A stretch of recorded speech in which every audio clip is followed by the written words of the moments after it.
Ինչ կասեք Փաշինյանին, որ հանդիպում։ Ես Փաշինյանի ոչ բանը չեմ կարող ասել։ Ցանկություն Չէ, ցանկություն չունեմ իր բան ասելու, ապսալի։ Ոչ էլ ուզում եմ լսեմ, ոչ էլ ուզում եմ տենամ։ Ես տելևիզորն անջատում եմ, որ դրանք խոսում են։ Անան այդքան միլիոն չի հավաքեց, այդ ո՞նց է կաշառակերություն, ո՞նց ալում, որ բանը բիզնեսմեններից միլիոներ է հավաքում։ Այդպես ո՞նց ալում։ Այդ ո՞ր մի ղեկավարի կնիկն է այդպես բաներ արել։ Մենակ Հայաստանում, մենակ Փաշինյանի կնիկը։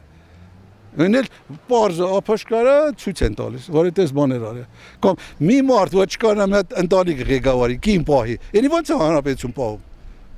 Հա։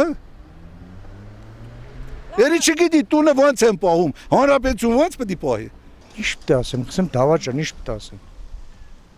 Հայ ազգի ամենամեծ դավաճան, ինչ պետք է ասեմ։ Ինքը շատ վախկոտ մարդ է, շատ վախկոտ։ Ինքը պետք է հեռանա։ Թողի, ինքը պատերազմ տանուլ տվեց, ինքը պետք է հեռանա։